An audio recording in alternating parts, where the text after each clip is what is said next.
Vincent also understood the meaning of being connected to the community. Vincent, from our reading and our understanding, was a person that said, this is not about you. This is about what your talents and what your abilities and what your skills can really contribute to the larger community, because we are all connected.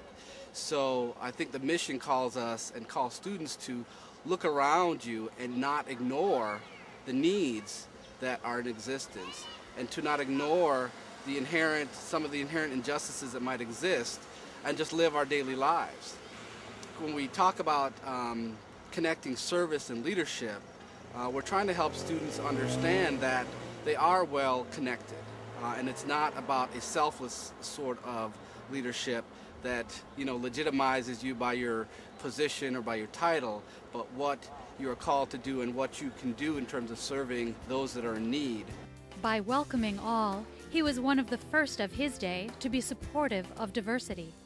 DePaul's three distinguishing marks of Vincentian, Catholic, and urban fit perfectly with working with the immigrant and the refugee in our midst. St. Vincent worked with the galley slaves. St. Vincent was very adamant about making the system open and accessible to the urban poor. DePaul, in its 100-plus years, has been very open to the immigrant student and the first generation of immigrant student. We have some of those immigrant students now representing immigrants in courts of law in this country, in this city. For me, as a professor at DePaul, those three distinguishing marks have been the foundational piece that's allowed us to go out and do this community service work. We've actually had one of our clients' son apply and get into DePaul Law School several years down the road. What a perfect circle of using education to empower, where a client who's in court trying to prove their case of persecution gets asylum based on our student's work, and 5 years later applies to law school to be a lawyer because that student was empowered by the student that helped his family get asylum in the first place. I can't think of a more powerful resource than those Vincentian, Catholic, and urban benefits to work and how this program works to put that in place. Knowing what was at stake in achieving his goals, he was not afraid to take calculated risks to promote the greater good.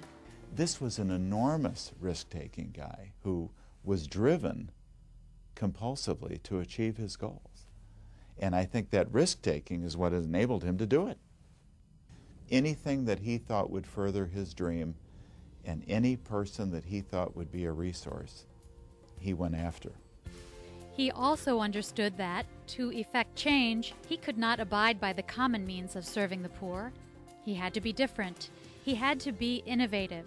Vincent was a true innovator. The fact that he decided to be different about his own charity and to organize charity on a continual basis was certainly revolutionary at the time.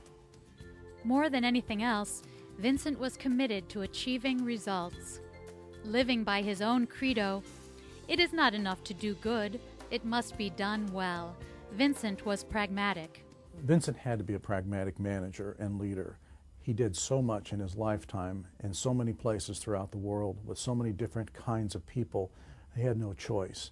He was a genius at attracting very good people to his mission, and he was another genius at organizing them.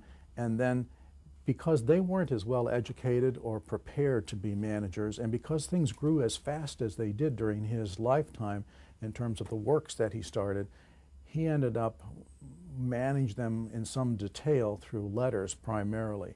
But he also managed by walking around. He was happy to go and see people and go to the missions and see the men and women working with the poor. That was a great joy of his. St. Vincent would feel very much at home at the university that bears his name, the place that keeps his mission alive. We are DePaul University, and it is that first part of our name that distinguishes us. It is what makes us distinctive as a university. I think he would be ecstatic about the tremendous growth of DePaul from having been a little seminary under the L to now having 23 or 24,000 students and being inclusive in taking kids from the minority communities of Chicago, the black communities, the Hispanic communities, the Asian communities, the first generation students. I mean, what better testimony to his beliefs and values of working with the poor? Kids who would never have a chance to go to college had DePaul not stepped forward and given them a chance.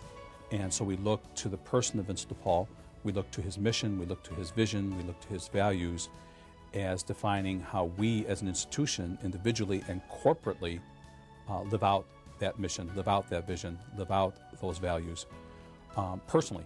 Many of our faculty aren't looking just to have a book sitting on a library shelf with their name on it. They want to do research that actually some part of the world has been changed because of the work they've done.